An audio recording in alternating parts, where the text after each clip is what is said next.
beautiful people. Welcome back to my channel, The Writing Desk Diaries. I'm Danny, the person behind D. Lavelle Books, and I'm so glad you decided to join me today. Do y'all know what today is? It's my bookish launch day. Bookish launch day. Emily's in the picture, so it's time to celebrate her bookish launch day. Bookish launch day. Love Literally is officially available for purchase, y'all. Look, I'm so excited. I've literally been on a million all day, like unnecessarily extra. My family and friends are probably so tired of me. But in celebration of its bookish launch day, I'll be reading the Prologue, chapters 1, 2, and 10, podcast style. So I hope you brought your snacks and your drink of choice, because honey, I did. Excuse me real quick. I'm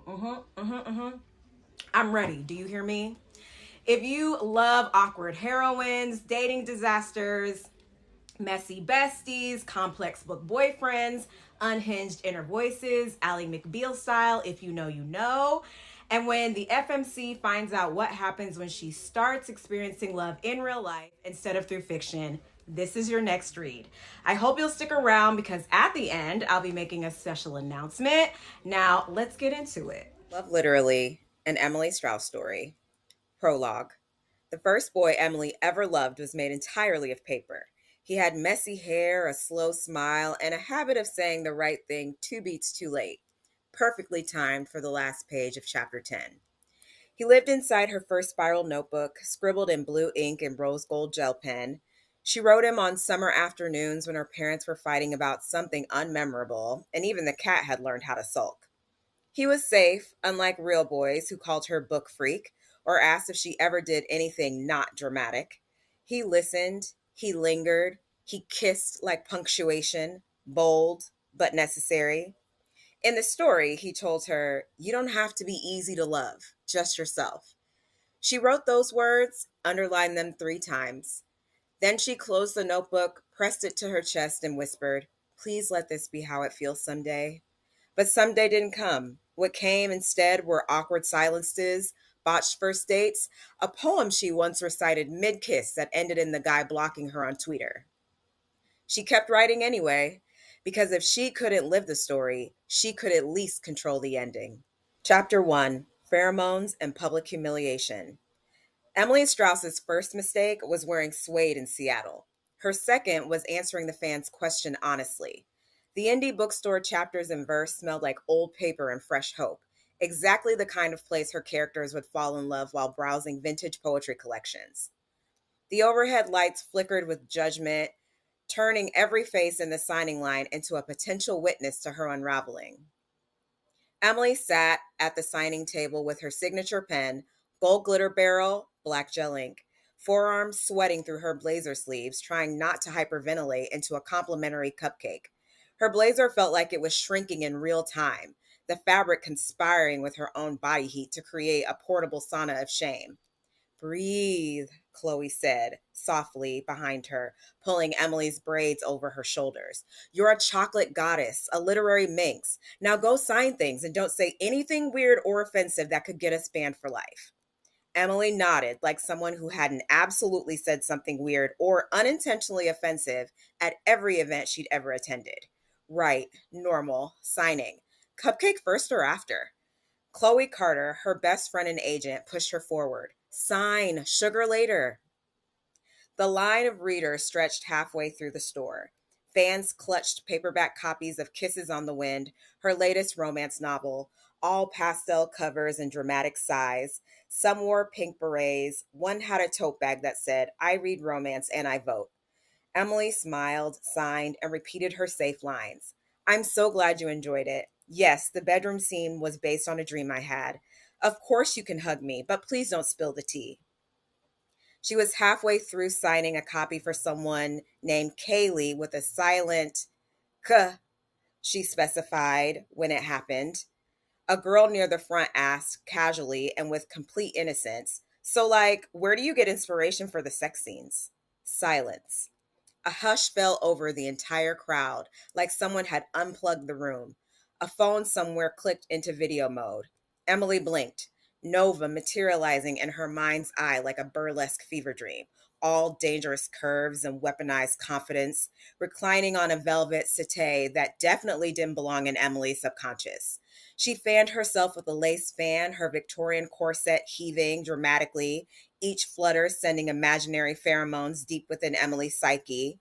Say Italy, baby. Say we once got absolutely wrecked on a gondola by a man who quoted Dante while sliding into our text. Tess floated next to her, spectral and serene, as a cemetery at dawn, her voice like poetry written in minor keys. Say longing. Say solitude. Say nothing. Nova and Tess were Emily's inner voices, popping into her mind at the absolute right or devastatingly wrong moments, consistently when she was feeling overwhelmed, anxious, or awkward, which honestly was most of the time. She'd been hearing them since eighth grade, the night she'd given Adrian Johnson a handmade Valentine featuring original poetry, and he'd read it out loud in front of the entire cafeteria. She'd gone home, cried in the corner of her bedroom with the lights off when they emerged from the wreckage of her teenage heartbreak. Nova brash and unapologetic, and Tess solemn but watchful. Two sides of herself, one to feel boldly, one to think clearly, born to quell an anxious mind. Emily smiled too widely, gaggle mostly.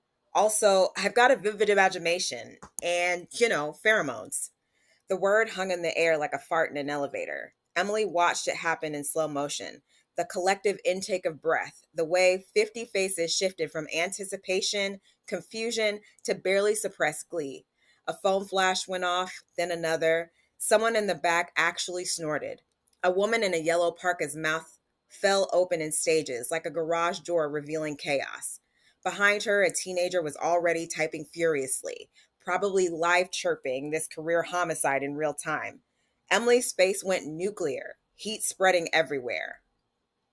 A full second passed, then someone giggled. Another person hit record, while the lady in the yellow parka yelled, "She said she gaggled sex," like it was a revelation.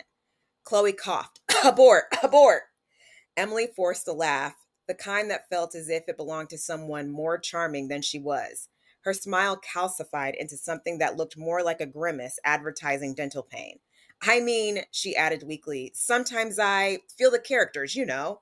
Nova whispered, "Girl, that sounded ghost adjacent." Tess sighed, "There is no grace in recovery." A few scattered claps, a few puzzled stares, and then, mercifully, the next fan stepped forward and handed over her book without making eye contact. The rest of the signing blurred, pen strokes, awkward smiles, a second cupcake she wasn't sure she paid for. By the end of it, her hand ached and her soul felt like it had been aired out in a very public laundromat. As the last fan left with a signed book and an "I survived a Strauss Q&A" sticker, Chloe appeared beside her with wide eyes and a phone stretched out like judgment. "You're trending." "In what universe is that good?" Chloe showed her the screen. At Bookish Bella. Emily Strauss said she gaggles sex scenes and believes in pheromones. I want her to win a Pulitzer and a reality show. Hashtag love fraud, hashtag Strauss spills. Emily buried her face in her cupcake. Behind her, someone asked the bookstore manager if they could get a refund if the author turned out to be a virgin. Emily groaned, "I swear I'm not. I forget how to talk when people ask questions with eye contact." Chloe patted her back. "Come on, Hemingway. Emergency exit now." Emily allowed herself to be ushered out through a side door, cupcake crumbs on her blazer, and Nova muttering in her head, "If we're going to crash and burn, at least we should be the ones to light the damn match our next time." They ducked into a back alley behind the bookstore, Emily in full flight mode, Chloe with her phone buzzing nonstop. "I need to move," Emily muttered. "Change my name. Go off grid. I'll live in a lighthouse and write about sea monsters and love." "Or," Chloe offered, "you could just talk to Harper and play this off like you're endearingly relatable." Emily ran her hands over her face. "Do I look relatable?" "You look like a woman who panic admitted she gaggles orgasms and thinks love lives in your nose, which somehow is going viral in a good way. Mostly." Emily's phone rang, Harper's name flashing ominously across the screen like a warning label. Should I answer or fake my own death? Chloe held up a hand and mouthed, on speaker, in case I need to translate. Emily, came the smooth, tight voice of Harper Lane, publisher, negotiator, and professional stress distributor. You're a trending topic. My inbox is a war zone right now. I was ambushed. I wasn't emotionally prepared for questions about inspiration. Jesus Christ, you write explicit, slow burn romance, not military thrillers. Inspiration is the bare minimum expectation. You said pheromones, Emily, out loud. Emily cringed. In my defense, I panicked and also blacked out briefly. I don't give a damn if you flatline. This is a PR nightmare. Harper took a measured breath. But I'm nothing if not resourceful, so we'll turn this into a PR opportunity. There was a pause. You need to fix this. Delete the internet? Emily offered. No, Harper snapped. Date, fall in love, get laid, experience romance like a human woman and not a Wi-Fi connected Jane Austen tribute band. What? I want you to go on 12 dates in 12 weeks, write about them, call it research, call it healing, call it marketing. I don't give a shit. I swear to God, Emily, if you want to keep this next book deal alive, you need to live the damn stories you're always writing. Emily stood there stunned, listening to a cat knock over a trash can somewhere further down the alley. 12 dates? Yes, one per week. Document it, feel something real. You've got until the end of the quarter. What happens if I don't? Then your next contract includes one cozy mystery novella, Harper warned, with a talking dog. Chloe gasped, not a talking dog. Emily mouthed, horrified, I don't even like dogs. Nova already picking out sparkly collars for non-dog related activities. Emily, this is your chance. Adventure, romance, sex, the potential for a meet cute involving artisanal cheese. Tess, somewhere in the corner of her thoughts, was penning an ode to existential canine dread. A talking dog, the final solitude, a quiet despair. Emily stared at her phone, the weight of the ultimatum sinking in. Chapter 2, The Ultimatum. After Harper hung up, the alley narrowed, pressing in on all sides. Emily lowered her phone like it had delivered a death sentence. 12 dates, she repeated, her voice flat. Like actual dates? With humans? For research? Chloe looked up from her phone, scrolling through the latest trending Twitter memes. Technically, she said for survival, but yeah, same energy. She's blackmailing me with a talking dog. I've seen worse plot twists. At least she didn't say it would be a talking dog that solves crimes with a ghost partner. Emily sagged against the wall. This is like when she said this isn't Jane Eyre, it's Netflix. Like it's supposed to be motivational. Emily rubbed her temples. I haven't been on 12 dates in my entire adult life, and I told 50 strangers I gaggle sex. Chloe tucked her phone away and took Emily's arm, which is exactly why this is perfect. You're going to face your fears, and I'm going to curate your matches like a horny literary guardian angel. That's not a real job. It is now. They walked toward Chloe's car, Emily dragging her feet as if they were heading to a firing squad. The sky was doing its usual moody Seattle drizzle, soft, persistent, passive aggressive. Emily pulled out her phone, started typing. What if I interview other authors about their love lives instead? She stared at the message, deleted it. Seriously, Emily burst out. I can't do this. I tried the apps once. A guy opened with a line about fermented onions and invited me to a 90s hip hop karaoke night in his basement. Did you go? I said I had typhoid. He asked if I wanted to face view anyway. Chloe unlocked the car. Listen, we're not doing this however you did it before. This time, I'm involved. You're going to date smarter, strategically, lovingly, with wine and a very supportive hype woman who may or may not be slightly drunk at the time. Emily sank into the passenger seat. So, you're my romantic caseworker? Exactly, except with better shoes. Later that night, Chloe's apartment looked like it was cosplaying as a witchy literary coven. Candles burning low, notebooks half read, paperbacks stacked everywhere, and 3 open bottles of Pinot like sacrificial offerings to the dating gods. Emily sat cross-legged on the couch, Chloe's laptop open on a throw pillow. the blank cinder profile daring her to blink first. Okay, Chloe declared, settling beside her. We're starting with your username. Go. What? No, I don't know. How do people name themselves? I can't just be Emily Strauss. What if my readers find me? Then they'll know you're alive, single, and hopefully they'll send you wine and fan mail. So you're welcome. Fine, not Jane Austen. Oh, hot literary shade. Love it. They worked through the prompts together. Occupation, romance novelist, occasionally in touch with reality, looking for something between a trope and a tragedy. Fun fact, once broke a toe acting out a kissing scene alone. Deal breakers, men who don't read or pretend to. Best feature, vocabulary and clavicle, in that order. Emily continued to watch the screen. This is humiliating. This is branding, Chloe reassured her, hitting save.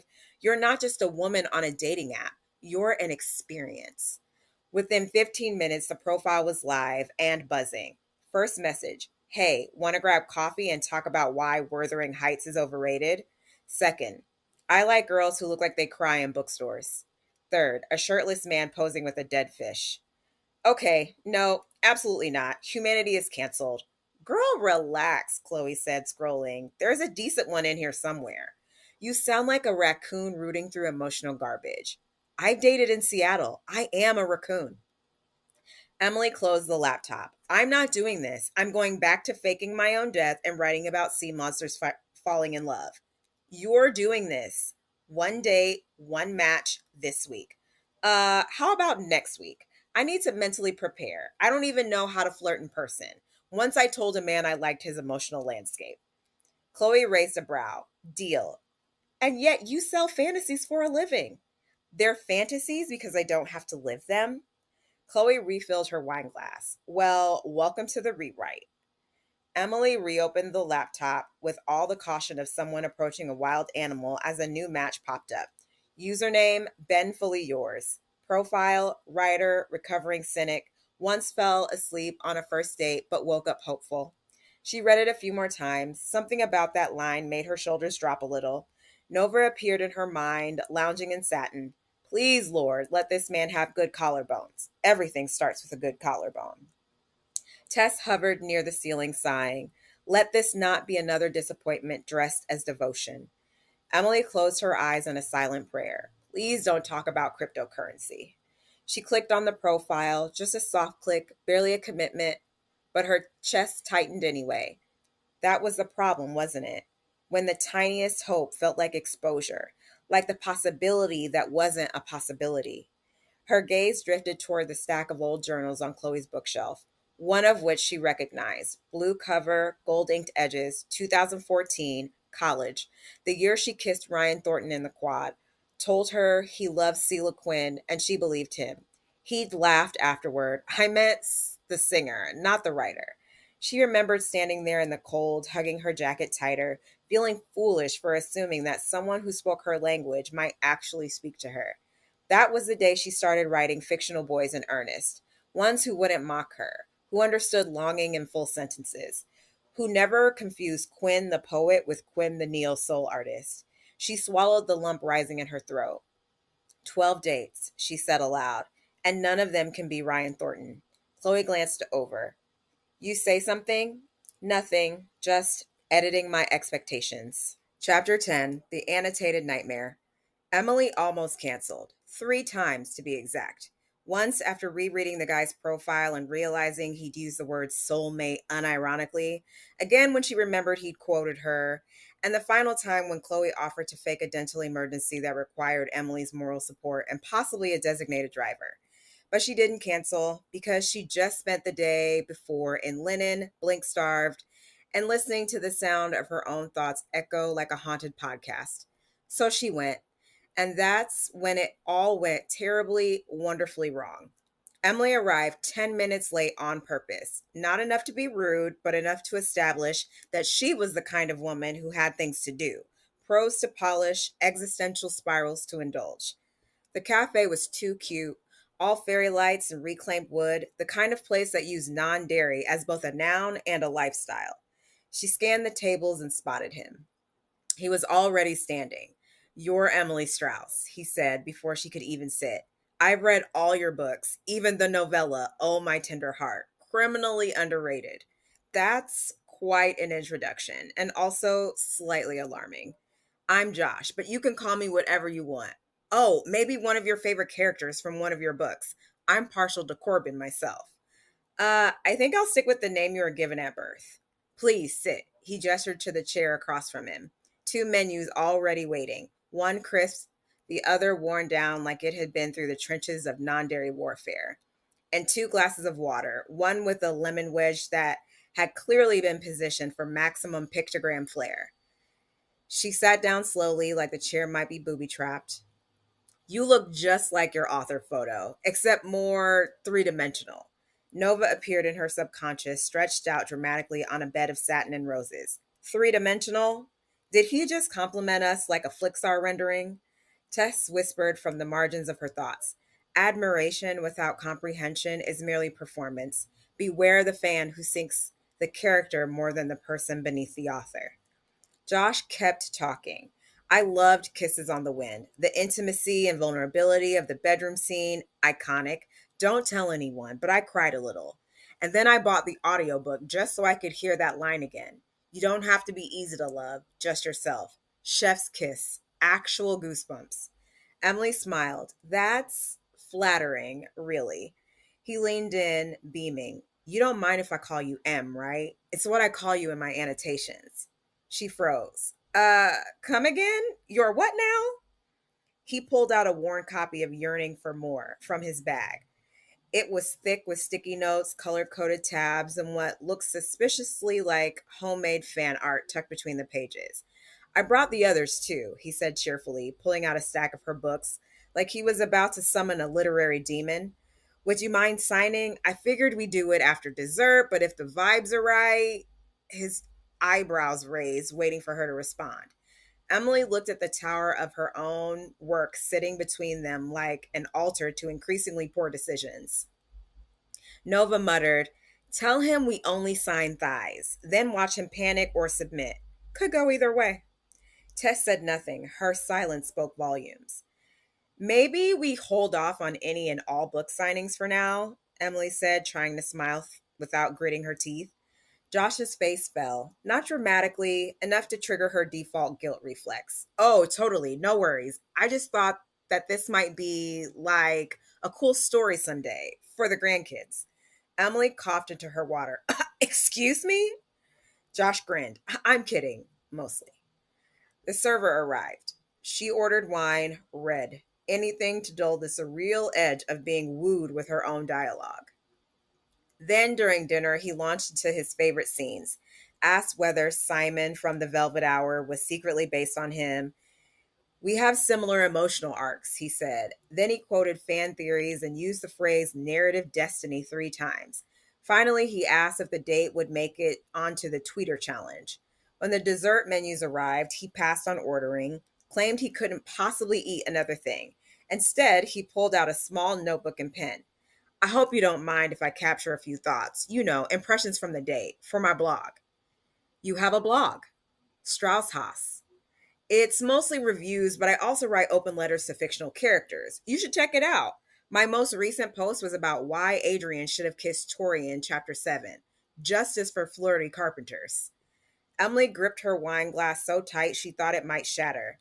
Then she set her sights on the candle flickering between them and briefly considered setting her napkin on fire. Nova smirked. This man didn't just read our work. He absorbed it through osmosis and is now trying to cosplay our traumatic arc. Tess Sharper added, He seeks communion with a fantasy. He cannot fathom our reality. Emily stood up with the urgency of someone evacuating a submarine. I need to use the restroom. She texted Chloe before she even closed the stall door. Emily, he brought annotations. Chloe, no, not annotations. Please tell me he didn't ask you to give him feedback on said annotations. Emily, no. He asked if I'd sign every copy of my books he brought with him before we even placed our drink orders. Chloe, you need a dramatic out. Say I'm in labor. Emily, that's morally questionable. Chloe, so was speed dating and that damn retreat. Emily returned to the table, face etched with manufactured concern. I'm so sorry. My best friend just went into labor. I have to go. Josh stood immediately. Wow, that's incredible. Do you want me to drive you? I can document the moment for your fans. No, she said almost too quickly. It's a very private birth. Water, chanting, placenta, you'd hate it. Understood. But maybe I could come by later after we could continue at your place. Oh no, I won't be taking any visitors after 9 p.m. Then she fled before he could say anything else. The air outside was cool, blessedly superfan free. Her heels clicked against the sidewalk as she began to walk faster, hands tucked under her armpits, mumbling to herself, even my stalkers are emotionally available. When she finally got home, she dropped her purse on the floor like it had personally betrayed her and collapsed onto the couch. Her phone buzzed. Chloe, scale of 1 to restraining order. How bad? Emily, he brought a notebook, asked if he could call me M. M, Chloe. Oh, and he also asked if the date would be posted on Twitter.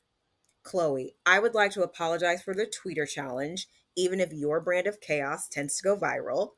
Emily, I think I need to be single until the next equinox. Chloe, drink wine, lots of wine. Sage your bookshelf, never date a man who calls you M without permission. Emily smiled in spite of herself and got up to grab a bottle of wine from her fridge. Another buzz. Jonas, just saw someone reading your book in the hospital waiting room. Cover was worn to hell. Thought it might make you smile. She stared at the message. Simple, no emojis, no implied intimacy. He noticed. Her pulse quickened as she typed. Emily, it does. Thanks. A pause, then impulsively added, Emily, hope your shift isn't a disaster. No reply, only the low hum of the radiator in her apartment and the tremble of her own pulse finally slowing. Nova emerged like steam from a bath, voice sultry and sensual. That man was thinking about you, girl. Maybe you should ask him to come by after hours. Tess floated near the bookshelf, eyes distant. To be seen is rare. To be misinterpreted is common. Guard your narrative, Emily. Emily took out a bottle of wine, uncorked it, and poured herself a generous glass. Then she picked up the wine glass, held it to the light, and declared, One day I'll date someone who doesn't think my entire personality is printable. Nova raised an imaginary toast. Manifest that shit, baby. Tess simply nodded. Emily opened her phone and swiped to her notes app. Date, whatever number this was. Josh, superfan. Brought annotations and delusions of grandeur. Asked if I'd sign every copy of my books he brought with him. She paused, then added, Being seen for my work isn't the same as being seen for myself. He fell in love with the characters I created, not the mess who created them. He wanted to date Emily Strauss, the brand, not Emily Strauss, the person who falls out of chairs and panics about pheromones. Note to self, never date a man who has a blog about my fictional characters. If you stuck around to the end, thank you so much for getting to know a little bit about Emily and her world. Love Literally is a love letter to the awkward girls like me, the ones who overshare, overthink, and over apologize, who talk too much when they're nervous, feel too much when they shouldn't, and love too hard even when they're trying to play it cool. This one is literally dedicated to you. You're not too much, you're just early to the punchline. This story was so much fun to write, and I hope it brings joy and laughter to anyone who reads it. So in that same spirit, I'll be gifting the first 10 people who purchase the paperback version of Love Literally through my website a free signed paperback copy of my debut novella, The Life I Didn't Live, in its original cover. I'll be sure to include all links in my description. Just be sure that you enter your full name and address during checkout. Follow me on my socials. That's where I'll be updating how many copies are still available and when all copies have been gifted. So, as always, thank you for being here. I hope you'll stick around so we can learn and grow together. Don't forget to like, comment, share, and subscribe. And until next time, happy creating.